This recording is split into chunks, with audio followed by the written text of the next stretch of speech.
Nabendlula mithi yamakhosi edla kwezindi ihlahla ngiyanibingelela nje intambama namhlanje. Nina besilo ngithi kangixoxe nje izinto zobukhosi nokufanele ukuthi abantu besilo beyiqonde kahle, kodwa namhlanje ngiqonde ukukhuluma nabezemvelo noma ngikhuluma nesizwe sonke. Kodwa ngiyafisa ukuthi laba basigcinele izilwane zethu eziqiweni baqonde kahle lokho. Ngiyazi ukuthi inhloso enkulu yeziqiwi ukongiwa kwemvelo, futhi kunemithetho eshayiwe uhulumeni ekhuluma ngokongiwa kwemvelo. Lapha sikhuluma ngezilwane ezinhlobonhlobo, siphinde sikhulume nangezihlahla nje nangakho konke okwemvelo.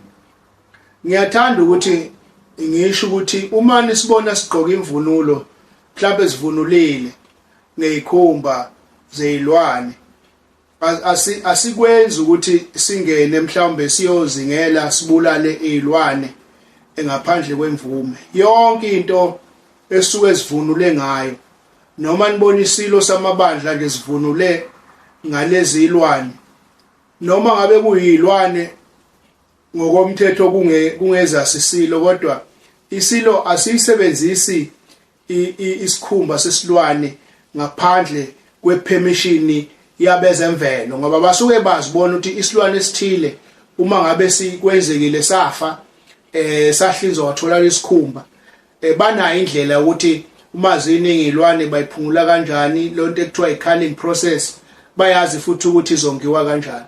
Kodwa ke ngilapha ekutheni kunomkhuba ongemubi omuhle wakwaZulu omdala ukuthi ma umuntu ebenobuqhawe wabulala isilwane, khona isilwane ongakwazi ukuthi mawusibulele bese kuba ngesakho usigcina wena, njengebhubesi mhlambe nengwe.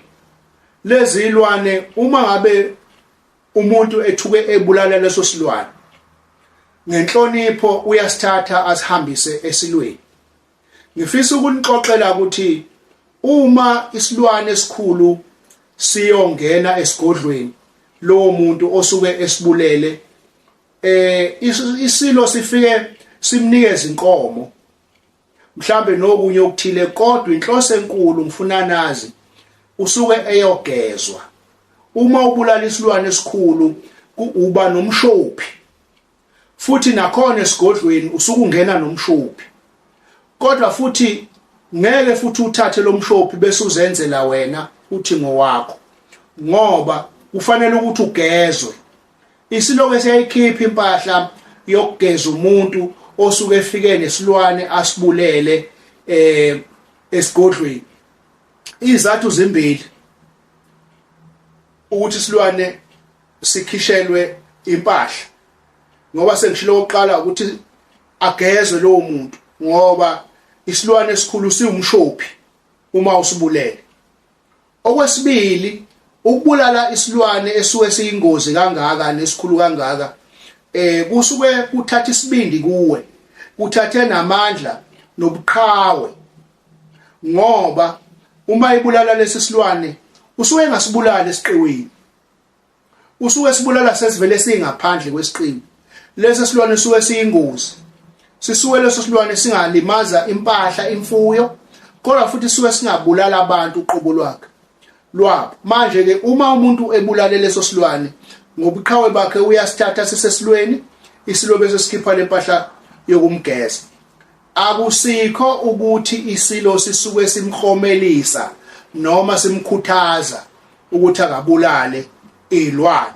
Ngifuna kucace lokho ukuthi kubo bonke abantu abavikela imvelo nabavikela izilwane akekho odlula ingonyama. Abantu bayazi ukuthi uyise walenkosi ekhona esaphila wayelwa kangakanani nepoaching, lento yokuzingelwa kwezilwane ngokungemvume. Wayelwa ukubulawa kobhejane, ukubulawa kwezinye izilwane eziyingcosana esifuna ukuthi isizwe nezizukulwane ziyibone. Wayevika kakhulu nale ngonyama imile lapho ekuvikelweni kwezilwane ekuvikeleni kwezihlahla, ekuvuleni nezinye izinto zemvelo eziyivele kancane efuna ukuba zongiwe. Angifisi ukuthi labo bantu ngoba umuntu uthi mayisegeziwe wathola lokho ngenxa ukuthi ingonyama iyazi yona ukuthi sikukwenzelani, yena bese egijima eseya kubantu ngenjabulo esenza sengathi uthola umkromelo wokuthi ukhuthaza abanye ukuthi babulalilwane. Akunjalo. Ngifisa ukuthi bazi abantu ukuthi ayikho emlandweni ngonyama eyake yakhipha izwi yathi abulawe izilwane, kodwa uma isilwane sesifile ngalendlela esuke sife ngayo, ingonyama iyalwazi umthetho ukuthi ngokwesiko leso silwane kwenziwa kanjani ngaso. Ngiyafisa ukuthi nabezemvelo baqonde kahle ukuthi bazokhumbula nje ngesikhathi kubekwa ingonyama izongena esibayeni, ngesikhathi ingonyama iyobulala ibhubesi laphana phesheya komfula inkunzana noma phesheya kophongolo. Ingonyama yathola ipermit, yabhalwa ipermit ukuthi ingonyama iyobulala isilwane lesi ngoba kusuke kuxoxiwe lokho kwaba khona imvume. Wonke umuntu ongena esiqwini eyozingela uyabhalelwa ipermit yakhe ukuthi isiphi isilwane ufuneka as-avoid, futhi akahambi yedwa, uhamba nabo abantu basesiqwini abazomkhombisa ukuthi ngapha khona izilwane eziyingozi ongeke ukwazi ukuthi uye kuzo, ngakho khona isilwane mhlawumbe ongahle uyizingele. Ngakho ke phezani nani enisuke nibulale izilwane ukuthi bese lezo lwane noyicinga naseyiqiweni ngoba ufuna ukuthi ucabanga ukuthi leso silwane uzoya nasengonyameni, sengathi manje ingonyama iyona edala ukuthi abantu bayobulala izilwane. Yilokho nje bengithi angikuchaze ikakhulukazi ngoba ikhona into esiqhamuke kabi kwangathi ingonyama uma yenza lo msebenzi wokugeza umuntu osuke ebulale isilwane esinomkhokha kanje. Ingonyama ibeyazi yonke yenzani ngokwesiko, bese kuthi ngoba lo muntu une excitement usexoxa bese kube ngathi beke kathi isilo manje sikhuthaza ukubulawa kwezilwane. Cha, akunjalo.